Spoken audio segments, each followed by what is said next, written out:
Hello there, I'm Professor Feldman, and we're carrying on with our Doctor Who series, and we're looking at no other than the title character, the Doctor. So it's over to our Doctor for some more info. Okay, I've finished now, go on, bugger off.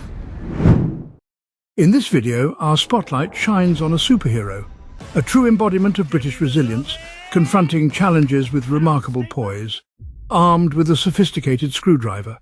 But hold on, there's an additional twist.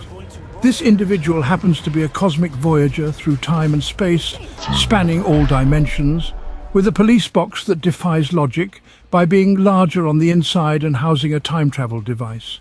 And who is this remarkable character, you inquire? Well, none other than the esteemed Doctor, naturally. Pioneering since the inception of 1963. Whoa, that's over 60 years old. That's a f***ing long time for a sci-fi show or any other show. Exactly. This BBC staple is, of course, the longest-running and most successful sci-fi show worldwide. The Doctor is a Time Lord from the planet Gallifrey. What started as an educational show for British children to explore history with an eccentric old man, his granddaughter, some local teachers, and a time machine disguised as a police box. Doctor Who has become a worldwide phenomenon, and number one on a lot of people's list of people they'd run off with without a second thought. Did your parents ever warn you not to get into a vehicle with a stranger? You could come with me. After an encounter with some menacing pepperpots from outer space, Doctor Who went from a history lesson to science fiction program, including the all-important ability for Time Lords to regenerate when they die, allowing a character that began in 1963 to be played by 15 different actors. For the most part, a Time Lord is a Galifreyan, an alien species who can control both space and time, and the Doctor is one of their most notorious members. The Galifreyans acquired the skill to traverse time, and with utmost humility bestowed upon themselves the title of Time Lords. It's widely accepted that while every Time Lord is Galifreyan, not every Galifreyan is a Time Lord. This distinction arises because only a chosen few bloodlines were bestowed the honor of ascending to the status of Time Lords. The Doctor is a renegade Time Lord who employs their special abilities and knowledge to help us Earthlings out. The source of the Doctor's abilities tend to come from one of these three categories: physiology, abilities acquired by the Galifreyans, and abilities stemming from their dominion over time itself. The Galifreyans didn't inherit luck, they shaped their own fate. They endowed themselves with extra organs and peculiar abilities like tasting time, which isn't the only qualification for being a Time Lord. Mastery over space and time stems from two potent artifacts: the Eye of Harmony, harnessing the energy of a contained star to power Gallifrey and time machines, and the TARDIS, a vessel powered by a miniature Eye of Harmony capable of transcending dimensions and appearing as a police box due to a stuck disguise mechanism called the chameleon circuitry. The TARDIS's heart, a version of the Eye of Harmony, grants the Doctor time-related abilities and can store memories. However, prolonged exposure risks overwhelming even a Time Lord. Additionally, the Doctor can preserve memories and personality in a totem, like a watch, to evade enemies. This knowledge, gained from the witnessing the universe's inception and conclusion, extends to understanding creatures, yes, even babies. It's you! Space baby! Time Lords, like the Doctor, differ from humans with an extra set of lungs and two hearts, a unique vascular system, and the ability to survive without air and endure extreme temperatures.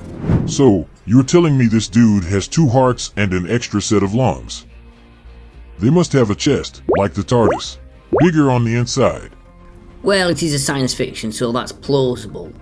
Time Lords, they possess remarkable stamina, radiation resistance, and the capacity for a self-induced coma to recover from trauma. Their heightened sensors allow them to detect anomalies, identify species by taste, and perceive temporal fluctuations. The Doctor exhibits telepathic abilities, connecting with other incarnations and entering others' memories. They perceive the fabric of time, discerning fixed points and points in flux, and possess a telepathic connection to their species. I'm the Doctor. I'm a Time Lord. I'm from the planet Galifreyan, the constellation of Cerberus. I'm 903 years old, and I'm the man who's going to save your lives and all 6 billion people on the planet below. So, in a nutshell, the story is all about a doctor with time on his hands, saving people. Exactly. I'm in the holodeck. Hey man, that's the wrong f***ing sci-fi. I'll continue. Regeneration, the Doctor's ultimate party trick, originally saved the show when old William Hartnell needed a break. It's like a cosmic game of musical chairs, but instead of chairs, it's bodies, and instead of music, it's impending doom. Each Time Lord gets a dozen do-overs, triggered by a body on the brink of collapse. Time Lords, they don't just hit the reset button, no, they come back fully grown, possibly with new luck, and maybe even a different gender. It's like cosmic roulette, but instead of numbers, it's faces. And instead of a ball, it's impending existential crisis. Regeneration energy. It's like a cosmic energy drink, giving you the power to regrow limbs. The Doctor. No, not that one. That's better. Even kept a spare hand once, like a cosmic spare tire, using its regeneration mojo to patch themselves up. They even grew a clone, like a cosmic cloning experiment gone wild. Is it me, or are there too many cosmics in this script? But wait, there's more. Turns out the Doctor's not even from Gallifrey, but some timeless child, a being that could regenerate infinitely that the Galifreyans came across and spliced out the ability to regenerate. The Doctor eventually forgot this and started counting at the first Doctor, played by William Hartnell. So forget about the Baker's dozen. No, not Tom Baker. The Doctor has got infinite regenerations as long as the timeless child mojo sticks around.